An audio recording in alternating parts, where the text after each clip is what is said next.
Hey everyone, Repel here, and I have Omega Ruby and Alpha Sapphire Wi-Fi battle 154. Now today, this is a very interesting battle with interesting rules.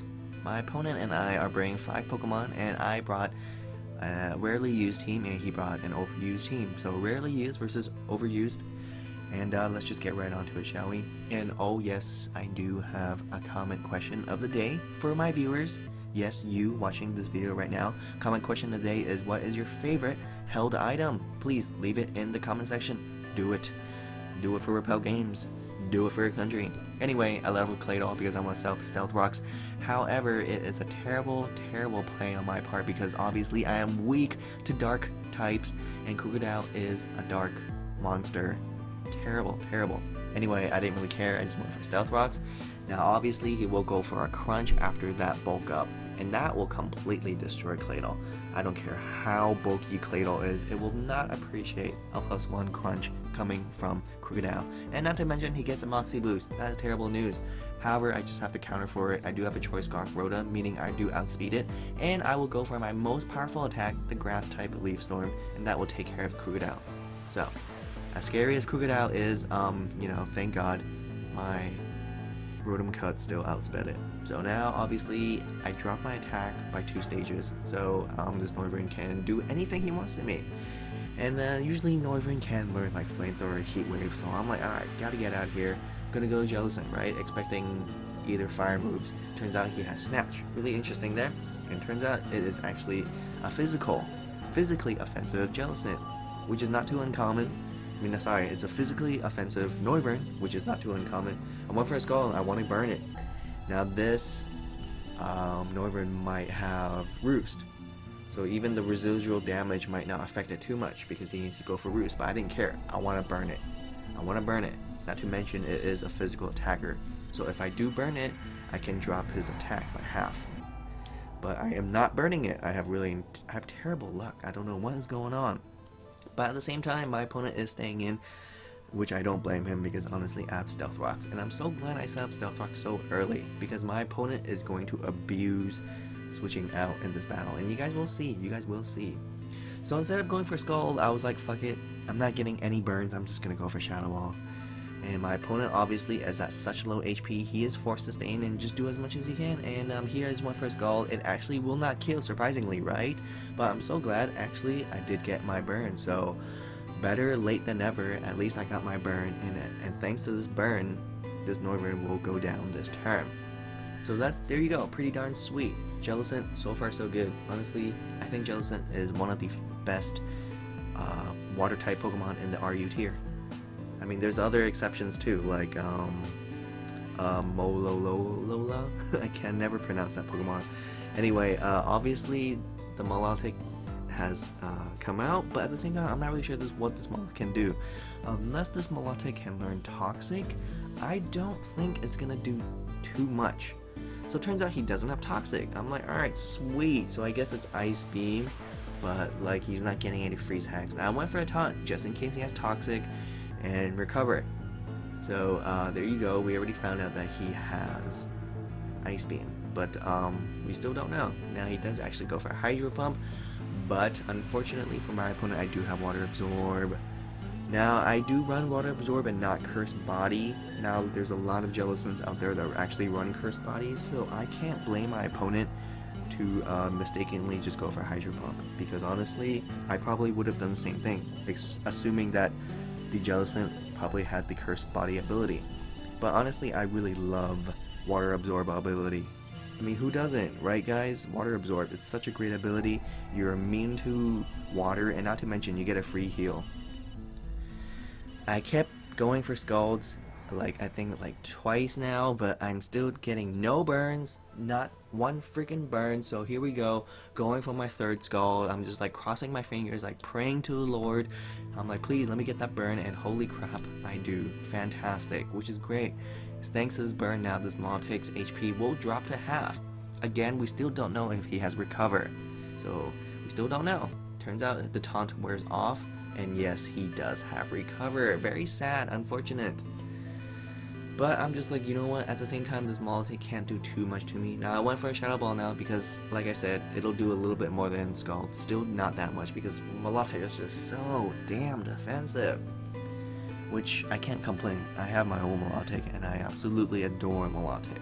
He's gonna go for Protect. Really don't know why here. It's kind of unnecessary because I am the one carrying leftovers and he is the one that is burned. So I get a free turn to heal, and he gets a turn to suffer some burn damage. So I'm like, hey, that's fine. And I think my opponent has realized that. So we probably will not see Protect from this Milotic anymore, because he is burned. Anyway, I went for the Taunt now because it's too annoying for him to go for another Recover. But he went for a Recover, he's at full HP, I went for a Taunt. So it's very obvious, he's going to preserve his Milotic. So he's going to switch out, and he's going to go on the Conkeldurr. I didn't care. He either would have just went for the Conkeldurr or Gliscor, and I just went for a Scald. Anything comes out, I just want to burn it. I'm glad he actually switched out. If he stayed in with Milotic, the Scald will obviously do nothing, you know? Unfortunately, I don't get a burn.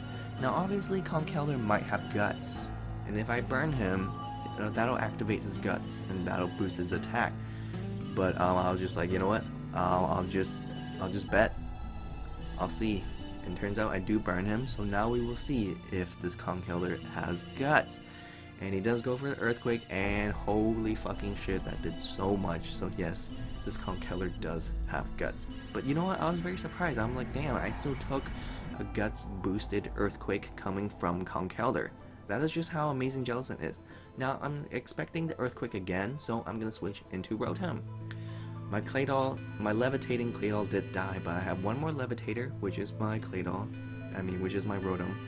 Honestly, I think it's really sweet to have, like, two Pokemon that is immune to Earthquake, or ground type attacks, because Earthquake is such a common move, like everyone has Earthquake. Anyway, I went for the Leaf Storm, because I thought Gliscor might come out, and now the Gliscor decides to come out. And obviously, I'm stuck into Leaf Storm. Not that I would go for any other attacks, since Gliscor is a ground type and I'm electric Pokemon. Expecting maybe like a Toxic. Turns out he actually goes for Poison Jab, which is actually really sweet. I'm so glad I switched out because my grass type Rotom cut would not have appreciated a Poison Jab. I did not even think that he would even possess Poison Jab. That's a very interesting move pool, very diverse move pool, and I'm so glad to see it. But moving on, I'm expecting maybe like an Earthquake or something now, so I'm gonna go into Jellicent, but turns out he actually goes for U-turn, which is a really smart move, because now that gives my opponent a freaking switch priority. I hate giving my opponent switch priority, but I can't complain, you know what, it's fine. It's a very smart move, but he's just back into Milotic, and we already know this Milotic cannot do anything to me, cannot whatsoever, and I took this opportunity to just go, well, I'll try to go for a Recover. Keep in mind, this Milotic can go for Ice Beam, and he will outspeed me, so he might have a chance to freeze me, but thankfully he did not. And now I'm gonna go for my Recover, and here I'm actually gonna go for a Shadow Ball next turn, while I am at pretty good health here. Now this Milotic, what he should, I think, and when I mean he, I mean my opponent. What my opponent should have done was actually go for the Recover, because now he went for the Ice Beam, and I'm just going to go for the Taunt, and that'll trap him into Taunt. So now my opponent can't go for Recover, so he has two options. Either stay in and just kind of let Burn do more damage to him, or switch out and get hurt by Stealth Rocks. Turns out he's switching out because he can't go for Recover. So what he should have done was went for Recover a little bit earlier, but that's okay because I do have Stealth Rocks, and I just love watching my opponent's Pokemon get hurt by more Stealth Rocks. And not to mention, I knew the Gliscor was coming out, so I actually just went for a bet and just went for Scald. Thank God the Gliscor came out because that did so much to Gliscor. Now, unless this Gliscor has Roost, this might take a little while, but turns out he doesn't have Roost. He's gonna go for the U-turn, which is fine. So he doesn't have Roost. His best bet is probably switch out and go back, and maybe expect another Scald. But honestly, from that range, I would not go for a Scald. I would just went for Shadow Ball. It'll do a lot to both the Milotic and Gliscor. Well, it won't do that much to Milotic, but it'll do more than Scald. And I knew that the Milotic was coming out, so the Shadow Ball hits, and it's also thanks to Burn and Stealth Rocks.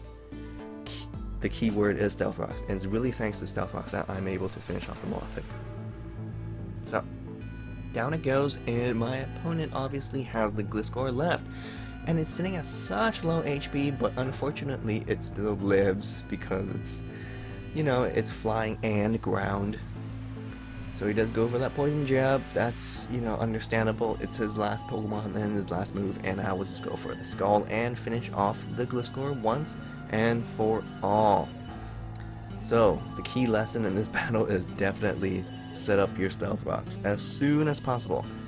And if you have Stealth Rocks on your side of the field, well, definitely spin those away or defog them. Anyway, thanks so much, Josh. Amazing team, amazing battle, and thank you, viewers.